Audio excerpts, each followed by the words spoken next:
आप सभी को जय मसीह की। आज हम बात करने वाले हैं दुष्ट आत्माओं के विषय में, जो मत्ती 12 का 43 अध्याय में मिलता है। अधूरे सुधार से विपत्ति। आप में से बहुत से प्रभु के जन इस अध्याय के वचन को पढ़ चुके होंगे, मगर आज भी बहुत से लोग इस अध्याय को ठीक से समझ नहीं पाते और आगे बढ़कर अलग अध्याय को पढ़ते हैं या अलग ही प्रकार से समझ लेते हैं। हमें अपने बैरी शैतान के विषय में जानना बहुत ज़्यादा जरूरी है, क्योंकि इफिसियों 6 का 12 वचन में लिखा है, हमारा यह मल्ल युद्ध लहू और मांस से नहीं, परंतु प्रधानों से और अधिकारियों से और इस संसार के अंधकार के हाकिमों से और उस दुष्टता की आत्मिक सेनाओं से हैं जो आकाश में हैं। यह प्रधान और अधिकारी गढ़ों का लीडर दुष्ट आत्मा होते हैं, जो मुख्य शैतानों के निर्देशों में कार्य करते हैं कि कहां पर कितने झगड़े करवाए, कहां पर एक्सीडेंट करवाए और कितने घर को तबाह और बर्बाद करे। इन्हीं दुष्ट आत्माओं और बीमारियों से परेशान व्यक्ति जब चर्च आते हैं और अपने जीवन के विषय में पश्चाताप करते हैं, तो उसके अंदर के दुष्ट आत्मा या बीमारी निकल जाती है। जैसा कि लिखा है, जब अशुद्ध आत्मा मनुष्य में से निकल जाती हैं, तो सूखी जगहों में विश्राम ढूंढती फिरती हैं और पाती नहीं। तब कहती हैं, मैं अपने उसी घर में लौट जाऊंगी जहां से निकली थी। सच्चे पश्चाताप के द्वारा यह दुष्ट आत्मा मनुष्य के अंदर से निकल जाती है और ऐसे शरीर की तलाश करती है जिसमें केवल उसी दुष्ट आत्मा का वश चले और कोई उस शरीर को उसके अलावा नियंत्रण ना कर सके। ऐसा शरीर ढूंढकर वह आराम से अपना कब्जा करके उसका इस्तेमाल करना चाहती हैं, मगर ऐसा नहीं होता। ऐसा शरीर उसको नहीं मिलता, क्योंकि पहले से उस शरीर में कोई और आत्मा का नियंत्रण होता है और जिसके अंदर एक भी बुरी आत्मा नहीं, उसके अंदर मसीहा होने की वजह से दुष्ट आत्मा उसके अंदर घुस नहीं पाती। तब वह विचार करके कहती हैं कि मैं अपने उसी घर में जहां से निकली थी लौट जाऊंगी। यह दुष्ट आत्मा उस मनुष्य के जीवन को देखता रहता है कि जहां कहीं वह फिर से पाप करे, मैं उसके शरीर में घुसूंगा करके। तब क्या देखते हैं कि बहुत से लोग प्रभु यीशु को ग्रहण तो कर लेते हैं, मगर अपने जीवन को पवित्र नहीं रखते और चर्च तो जाते हैं, मगर पाप करना नहीं छोड़ते और बुराई करते रहते हैं। इसलिए जो दुष्ट आत्मा पश्चाताप करने के द्वारा निकला था, वह वापिस आ जाता है और अपने से अधिक शक्तिशाली दुष्ट आत्माओं को ला लेता है। ऐसा इसलिए होता है कि वह दुष्ट आत्मा इस बार अपने घर अर्थात शरीर से नहीं निकलना चाहता। जैसे पिछले बार पश्चाताप के द्वारा पास्टर उसे दुष्ट आत्मा को डांट फटकार कर निकाला था, इस बार 7 प्रधान और हाकिम उसे पश्चाताप करने का अवसर ही नहीं देते, जिसके अंदर ही घुस जाते हैं और उसके शरीर से बिना मृत्यु के नहीं निकलना चाहेगा।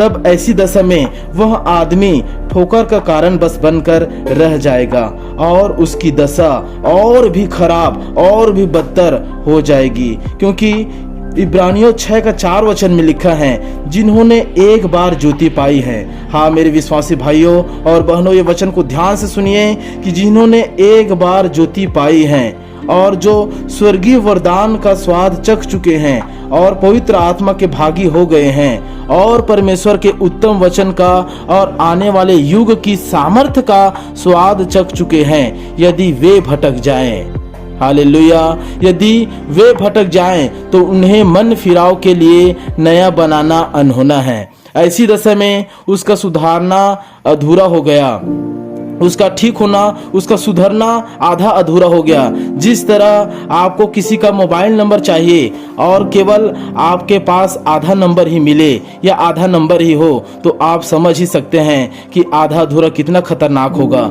इसलिए प्रकाशित वाक्य 3 अध्याय में परमेश्वर कहते हैं, जो आमीन और विश्वास योग्य और सच्चा गवाह हैं और परमेश्वर की सृष्टि का मूल कारण है, वह यह कहता है कि मैं तेरे कामों को जानता हूँ कि तू ना तो ठंडा है और ना गर्म।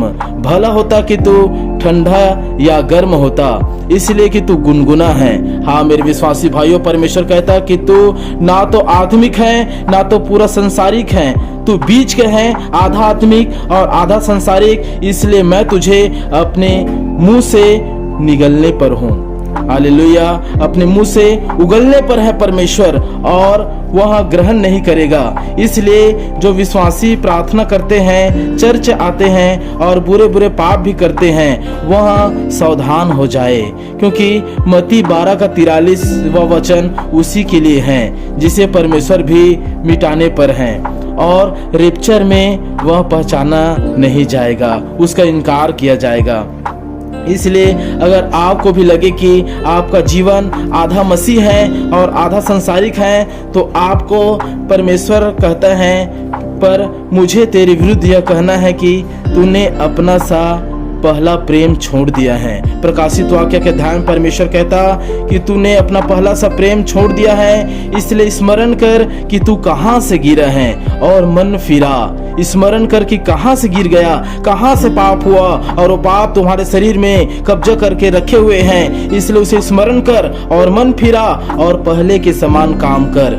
यदि तू मन न फिराएगा तो मैं तेरे पास आकर तेरी दीवट को उसके स्थान से हटा दूंगा, अर्थात बचे हुए अच्छाई की रोशनी तोड़े को ले लेगा। इसलिए मेरे विश्वासी भाइयों और बहनों, शैतान को अवसर मत देना, नहीं तो फिर वहां घर के रहोगे न तो संसार के रहोगे। इसलिए अपने जीवन को पूरा सुधारो और शैतान को अवसर मत दो, क्योंकि दुष्ट आत्मा एक बच्चे के जन्म से लेकर ही उसके अंदर में बसना शुरू कर देता है। उसका उठना और दुष्ट आत्माओं का उठना एक सा हो जाता है। उसका जीवन के पूरे चाल चलन को अपने अनुसार ढाल देते हैं और उस देह को अपना समझ लेता है, और इसलिए दुष्ट आत्मा आसानी से निकलना नहीं चाहता।